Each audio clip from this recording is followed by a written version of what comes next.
Petri Wine brings you the Casebook of Gregory Hood.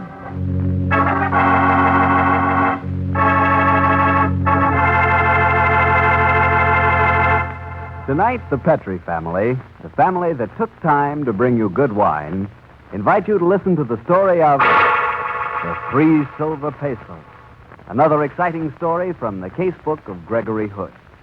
And I'd like to invite you to try something that will turn those impatient minutes you spend waiting for dinner to be served into a time you really look forward to. You can do that by pouring yourself a glass of Petri California Sherry. Yes, sir, just sit back and enjoy that Petri Sherry. Good, it's great.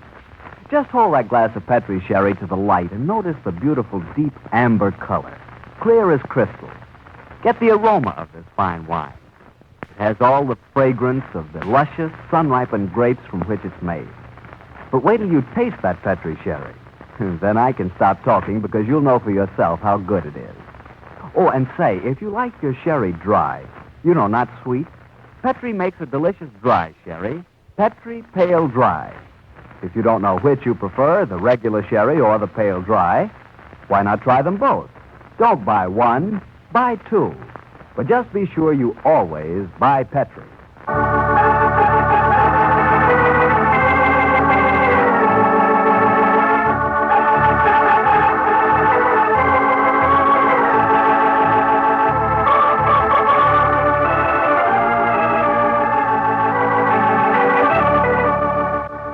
Well, it's Monday evening in San Francisco, and we have a date with Gregory Hood and his friend Sanderson Taylor.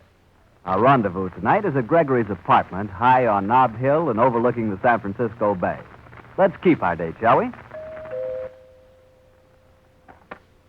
Good evening, Mr. Bartell. Hello, Kwong. Mr. Hood expecting you. Mr. Taylor, I've already arrived. Please to go in, sir. Thanks, Kwong.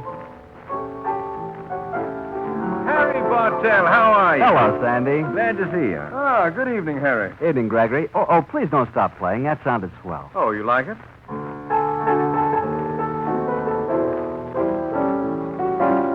As this is our first appearance on the radio, I thought I'd whip up a little number in honor of the occasion. Oh?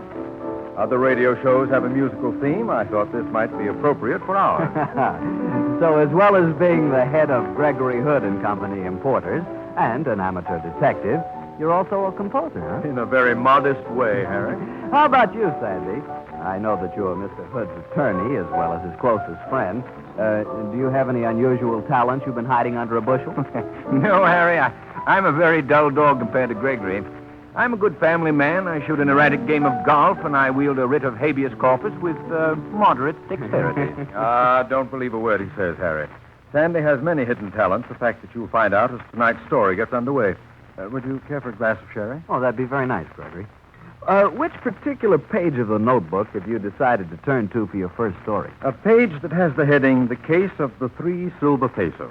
We thought it was an adventure that would show you, Harry, that Gregory and I really don't go looking for trouble, though we do have an uncanny facility for meeting up with it. And how did the 3 Silver Pesos catch up with you? Well, it was about 6 o'clock one evening a few weeks ago that Sandy and I started our drive across the Bay Bridge, bound for Sandy's home in the Berkeley Hills.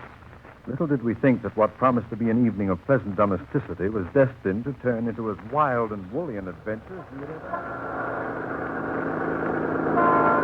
Bridge is beautiful in this light, isn't it, Gregory? Stunning. Just the same, I missed the ferry boat. Well, if you made the trip across as often as I do, you wouldn't. The bridge is knocked half an hour off the trip. Even so, Hey, look at that car.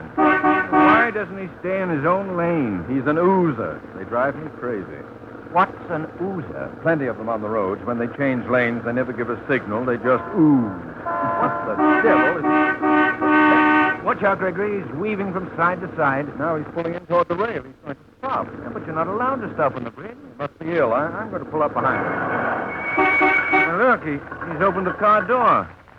Well, he's staggering toward the parapet. This looks like a suicide attempt. Come on, Sandy. Get away from that parapet. Yes, that's too high a jump for you, my friend. Sandy, help me hold him. Right. There we are. Say, who are you? Gunn. Yes, a gun would be simpler. Come on, get in our car. We'll see you home. Gregory, I believe he's dead. Get into the car. Poor devil, I suppose his heart gave him his wish. We must get him to a doctor fast. We may be wrong. Oh, here comes a cop. Hey, you can't stop on the bridge. Get moving. We've got to get this man to a doctor, officer. He's seriously ill. What about his car? You get his car cleared off the bridge, officer. We'll call back when we get to the Oakland side and make our report. Okay, get moving.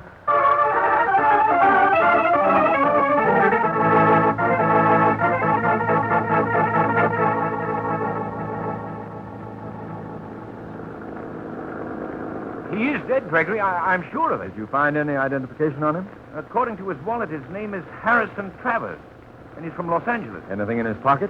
A package of Chesterfield's, room key from the Hotel Barton. Oh, that's one of those flea dumps on Turk Street, huh? What else? 3 silver medals, oh? What is it? A small glass vial. It's empty. Gregory. Smell it. Good Lord, cyanide.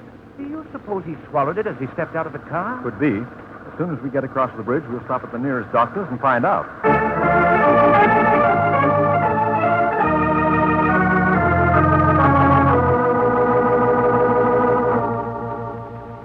And that's our story, Dr. Arnold. What explanation can you give, Doctor? This is a fantastic case, gentlemen.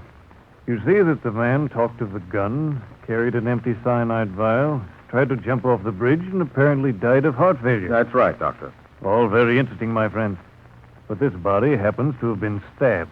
Stabbed? What? He died from a sharp instrument piercing the chest near the heart.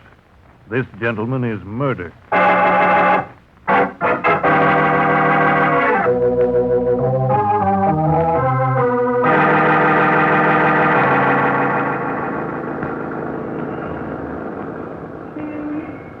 Back we head for the bridge to San Francisco with a corpse as a passenger. Just at the time we should be having a martini. Well, it's the only sensible thing to do, Gregory. The borderline between San Francisco and Alameda County runs right through the center of the bridge. The murder happened on the San Francisco side.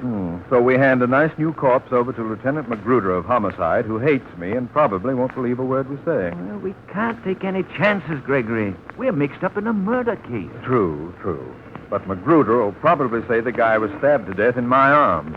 And I'll have a heck of a job proving he wasn't. Magruder'd love to put the finger on me. Now, Gregory, I'm not going to allow you to get mixed up in this any further. But I am in it, Sandy, up to my chin. I've got to follow through to clear myself. But Dr. Arnold made that stabbing business perfectly clear, Gregory. A man with such a wound might easily think it a mere scratch. Walk around for an hour before he drops dead. The police surgeon will understand. I hope so. Did you call Mary? Yes. I said we'd be back by 7:30. It's all right. I suppose you told her we just had to run a corpse back to the city. Yes. A wonderfully understanding girl, Mary. When she knows I'm with you, Gregory, she's prepared for anything. Oh. Why are we stopping? Don't you see the damsel in distress teetering on the curb ahead of us? Damsel, nothing. Damsels don't thumb rides. Oh, you must guard against being snobbish, Sandy. Well, in any case, we've got a corpse in the rear. Oh, we'll say he's a bit under the weather. Hop in, young lady. There's room for 3 in front. Oh, Walter Raleigh, I was beginning to think you'd never come along. Thanks. I'm Penelope, Penny for short. My name's Taylor. And mine's Hood. What's wrong with your friend in the back? Him? Uh-huh. Oh, he doesn't feel very well. Stiff, huh? Oh, well, it's happened before. Don't you think it's a little dangerous for young girls to hitch rides across the bridge? Don't worry, Mr. Penny can take care of herself. I had a date at 7:15, and I just missed the train. I didn't want to wait. Well, I'm sure you didn't have to wait long for a ride. I didn't, but I'm choosy. Too many lone wolves on wheels. And when we slowed down, Penny, I suppose the natural honesty of our expressions decided you that you'd be safe with us? Say, you're pretty smooth. What's your other name, Mr. Hood? Gregory. I don't know how safe a girl would be with you, Gregory, but I bet you'd show her a good time. I am reputed to have my moments, Penny. Gregory, don't you think that with Mr. Travers in the back, it's rather... Oh, my hat! What happened, Penny? Oh, it blew off. Please stop and let me out. It's brand new. Oh, that's the trouble with these modern hats. They have no stamina.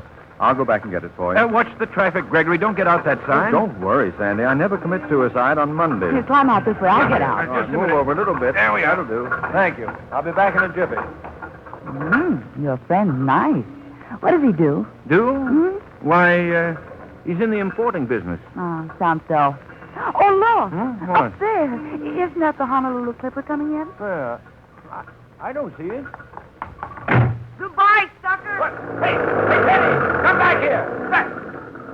Well, I'll be... Sandy, what happened? Penny stole our car. And our corpse.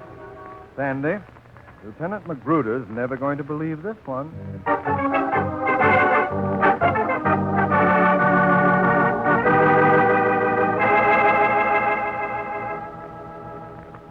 And that's our story, Lieutenant Magruder. And you're expecting me to believe it, I suppose. What did I tell you, Sandy? Listen, Mr. Hood, you're in the importing business. I keep my nose out of that kind of stuff. Why do you mix yourself up with a homicide case? I didn't, Magruder. It mixed itself up with me. Yeah, don't give me that. You think you're a hot-shot detective. You're the smart boy who's always trying to show us up as a bunch of flatfoot. Don't waste my time. Magruder, the San Francisco police force is one of the finest in the country. Why do you have to spoil the record? What do I have to do to make you realize there's been a murder? Show me a murdered man. But we had him. His corpse was in the stolen car. Sure. And before he was stiff, you thought he was going to jump off the bridge. Then he had a heart attack. Then he was going to shoot himself. Then that he's poisoned himself. And finally, a doctor told you he'd been knifed. Yeah, and to cap it all off, a blonde babe steals your corpse and your car. Who are you trying to kid? Well, I admit that it sounds unlikely, but it's true, Magruder. Prove it. Well, how about the traffic cop who came up to us on the bridge? Yes. He drove the dead man's car way ahead of it. He must have turned in a report.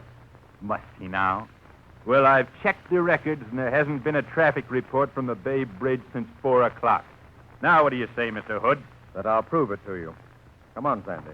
Come back on Saturday, Mr. Hood. It's my day off. You see how much your law-abiding instincts do for us, Sandy? Magruder doesn't believe us. And see what your chivalrous instincts did for us. Your damsel in distress runs off with your car and the evidence. Now we've got to follow this thing through to prove to Magruder that we're not nuts. You better call Mary and tell her it'll have to be a midnight snack. Okay, Gregory, but I don't see where we go from here. Luckily, I kept these 3 objects that were in the dead man's pocket. They're the only clues we've got. A hotel key, an empty vial, and 3 silver pesos. Yes. Let's take the key first. Hotel Barton, room 207. All right, Sandy, that's our first port of call.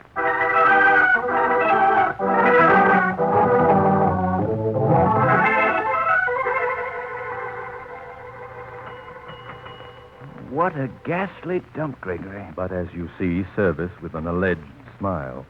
Oh, good evening. We're full. I'm so glad. I hope you stay that way. What do you want? To see Mr. Harrison Travers. No Travers here. Never was. But this key. 207.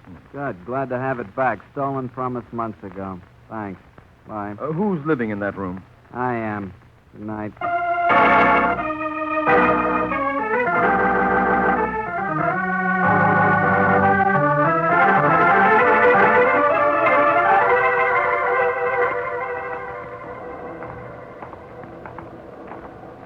You know, Gregory, I'm beginning to think that Magruder was right.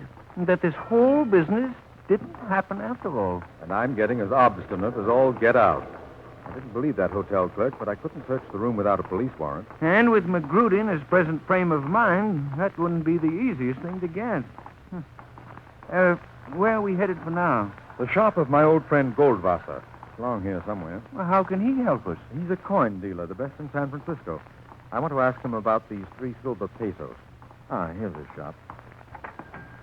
Hello, Heinrich. Gregory Hood, my dear boy, how good to see you. This is Mr. Sanderson Taylor. How do you do? Miss Goldwasser? Come, let's go into my room at the back. We can sit down and be comfortable there. How have you been, Heinrich? Fine, Gregory, fine. All the better for seeing you after this long time. So, sit down. This is a very special occasion. Perhaps you will join me in a little glass of port, my friend. Hey, wonderful idea. Heinrich, we're in something of a jam. I'm hoping you can help us. So, we shall see what we can do. Say, Gregory. Thank you. Mr. Taylor? Thank you. Now, Gregory, tell me how I may help you. Heinrich, I want you to look at these silver pesos. Ah, Is there anything odd or rare about them? Or any way we could trace their ownership? none.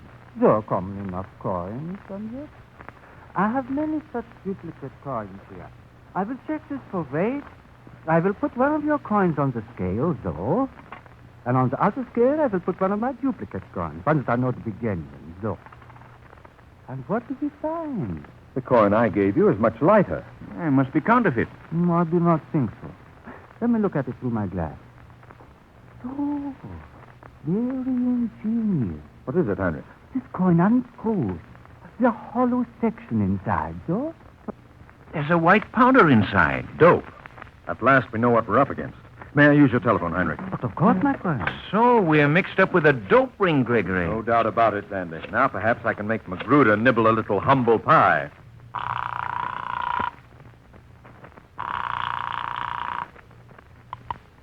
Police headquarters, homicide, Lieutenant Magruder speaking. Magruder, this is Gregory Hood. It is, huh? Where are you? Goldwasser's coin shop on Market. I've got some news for you, Magruder. And I've got some for you. We found your car deserted on Turk Street. With a corpse in it? Sure. Good. Then now perhaps you believe the story. Only it wasn't the corpse you described. It was a nice, fresh corpse by the name of Penelope. Penny? Dead? Stay where you are, Hood. I'll be right over to arrest you on suspicion of murder.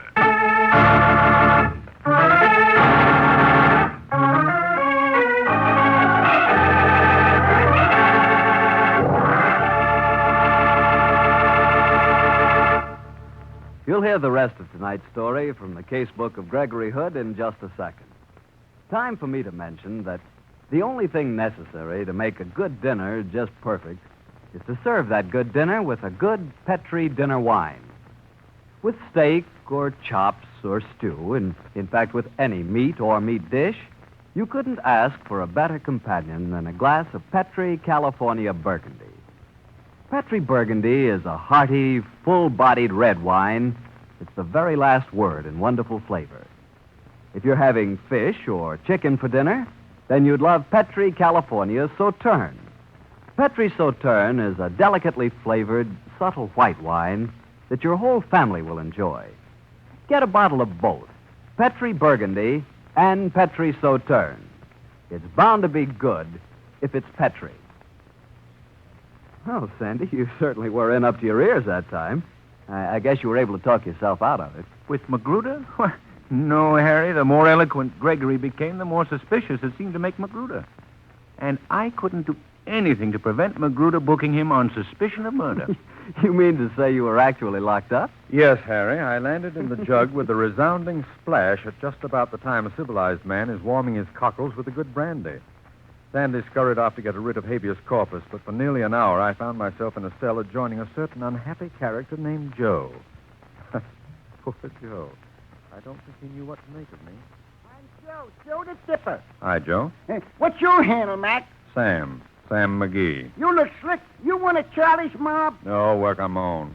What'd they pinch you for, Sam? The works sliced up my maul. You kidding? Kidding? You're talking to Sammy the Slicer.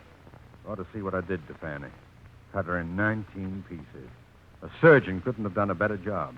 Not as neat a slicing as I did on Aunt Agatha, though. I can still see her expression as I cut her head off. Look, I'm just a small-time craftsman. They shouldn't ought to put me next to you. Hey, Charlie, let me out of here. Lay off it, Joe. I'm going to spring you. I'm going to spring both of us. I don't want to go nowhere with you. Hey, Charlie! Pipe down, Joe. I got a pineapple in my pocket. I'm going to toss it out there in the aisle and blow this coop sky high. Don't do it. Hey, Charlie, come here. Sam the Slicer's going to make a break. Take me away from him, will you? I stand in my constitutional right. A guy's got a right to be locked up nice and quiet. Pipe down, Joe. Your attorney's here, Mr. Hood. Oh. I'm sorry it took so long, Gregory. Come on.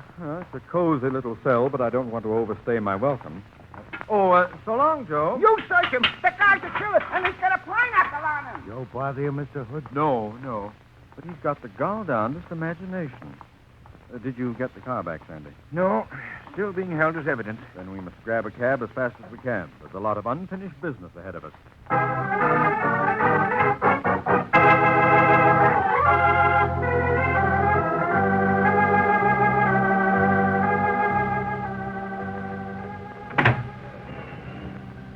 Where to, Mac? Fisherman's Wharf. Okay. Why Fisherman's Wharf, Gregory? I just put in a call to Herb Kane at the San Francisco Chronicle. He tells me there's a film company shooting night location there. How does a film company tie in with our little headache? It's simple. I'm looking for an actor. Now, what's playing at the Geary Theater? A drawing room comedy. Yes, and there's a costume musical at the Curran. Correct. The stage show at the Golden Gate is a dance band and singers, no actors, so that's out. Therefore, a film company. Get it? Absolutely and unequivocally, no. Very well. Let's work the case out backwards. Oh, that'll be a great help. Why not sideways? Maybe my recent incarceration has made me a little stir-crazy. Tell me how you figured the thing out so far, Sandy. Well, obviously Travers, the man we found on the bridge, was mixed up with a dope gang and was probably killed in some internal quarrel. And exhibit number 2, the late Penelope, where did she fit in? Oh, I don't think that's a hard one. She was a member of the ring. They stationed her near the entrance to the bridge, knowing that a man of your notorious susceptibilities would be bound to pick her up. Oh, indeed. Oh, yes, indeed. And then she stole the corpse. The hotel clerk was bribed to deny the murdered man's existence. And later they killed the girl to make things safer. Or maybe she wanted too much of a cut. Sandy, you're excelling yourself. Elementary, my dear Gregory. But I still don't see where an actor enters the picture. But surely you see who the killer is now, don't you? Well, I've read enough mystery stories to know that it must be the LSP, the least suspected person. You have that LSP tone in your voice, Gregory. But we haven't met any LSPs, unless it's Goldwasser or Dr. Arnold. Remember, Sandy, the original bridge episode was never reported, nor was Travers' car turned in. Magruder told us that. So the traffic cop to whom we turned over Travers' car was a phony? And our killer, probably. He was tailing Travers to make sure he died. Which he did. But we got away with the corpse. So he phoned for Penelope across the bay to stop us on the approach to the bridge on the way back. Now, who could, at a moment's notice, outfit himself as a traffic cop for shadowing purposes? I get it, Gregory. An actor. Right. An actor having a uniform for such a role. Here you are, Mac. Fisherman's Wharf. Fine. Wait here for us, driver. We won't be a minute. Okay. Come on, Sandy. Well, look at the crowds, Gregory. Oh, it's not surprising. Hollywood's putting on a free outdoor floor show. You can't come any farther, sorry. Oh, who's the director on this picture? Oh, Chester Garland. I'm Bud Denton, second assistant. Can I help you? I hope so. Do you have an actor in this production who's playing a traffic cop? Yeah, funny you should ask that. He's been missing all day. So's his motorcycle. And no answer from his hotel either. Do you happen to remember the name of his hotel? Yeah. Hotel Barton on Turk Street. And his name? Gunn. Fred Gunn. Fred Gunn. Much obliged to you. Come on, Sandy. You're welcome. Now it's clear, Sandy. The dying man's words meant not a weapon, but a name. What? Fred Gunn. Let's skip back into our cab and go back to the Hotel Barton and visit with him.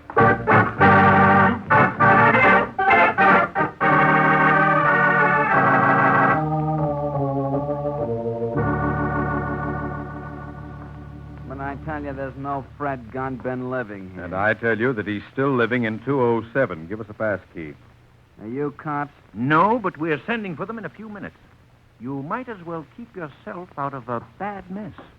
Here's the pass key. And don't tie me up in anything. I just did what I was told. And what were you told, my friend? To say that I was living in 207. I didn't see any harm in that. We don't ask too many questions here. Is Fred Gunn in his room now? Yeah, came in an hour ago with some drunken bum that couldn't stand up. They were plastered as hootie owls. Let's go, Sandy. Right.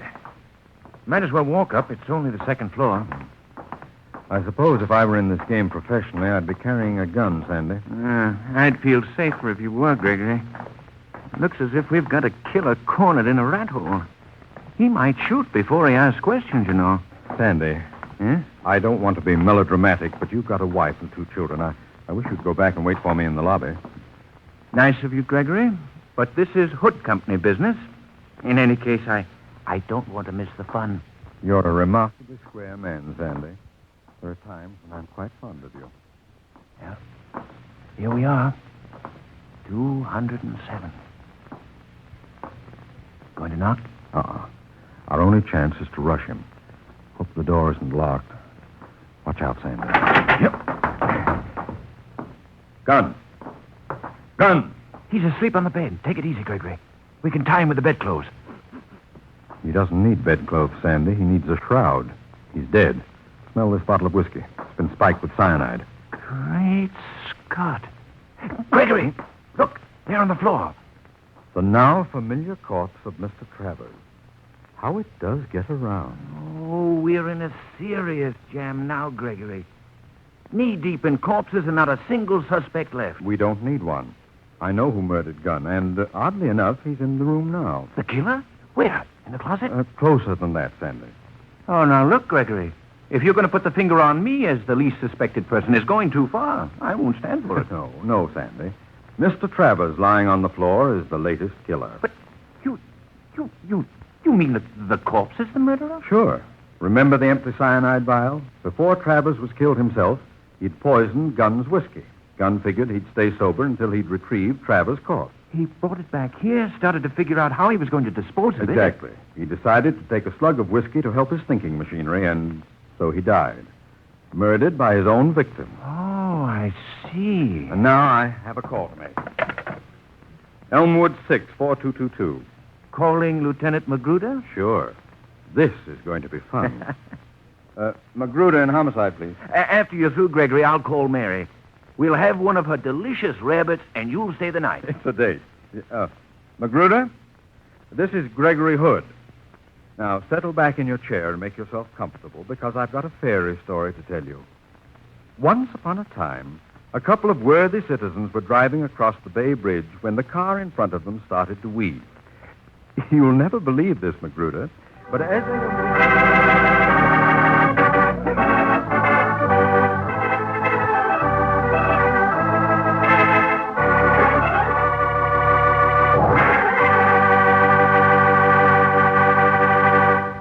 Well, Gregory, that was a swell story. Very different, too. Yes, and I might say it almost marked the end of my beautiful friendship with Magruder. That was quite a twist, Gregory, the murderer being murdered by his victim. And I'd like to point out a moral, if you'll pardon my pointing. Oh, go right ahead. The story proved that you get what you give. And fortunately, that works for the best, too. Ah, quite a philosopher, aren't you? Just what do you mean? Well, we all get what we give. Look, when you drop by my house, what do I give you? A warm welcome. And? A good dinner. And? A glass of Petri wine. Right. And when I visit you, I get... Petri wine. Right again. And that's because we both know that Petri wine is a good wine. Petri wine has got to be good wine. Look at the long years of skill and experience that goes into its making. Why, the Petri family has been making wine for generations. Winemaking is their heritage. A heritage handed on down from father to son, from father to son. And don't forget, ever since the Petri family first went into business, they've watched over that business personally. Yes, the making of Petri wine is a family affair, and the Petri family has every intention of keeping it just that. So you know that the name Petri on a bottle of wine is more than a trademark. It's the personal assurance of the Petri family that Petri wine is and always will be good wine. Well, Gregory, to what page of your casebook are you turning next Monday? Next Monday, Harry, I'm going to tell you an odd story that concerns a San Francisco cable car, a rather unusual brunette, and a blood-stained hatchet. I call it the Black Museum. See you next Monday, Harry.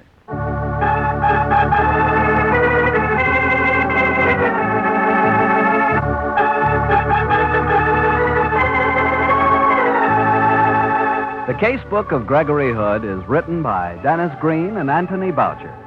Original music is composed and played by Dean Fossler. Mr. Gale Gordon plays the part of Gregory Hood, and Sanderson Taylor is played by Mr. Bill Johnstone.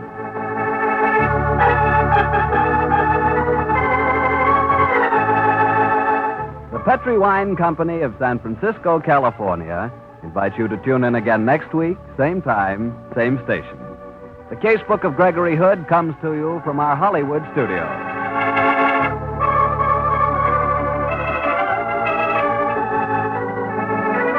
This is Harry Bartell saying goodnight for the Petri family. For a solid hour of exciting mystery dramas, listen every Monday on most of these same stations at 8 o'clock to Michael Shane, followed immediately by The Casebook of Gregory Hood. This is the Mutual Broadcasting System.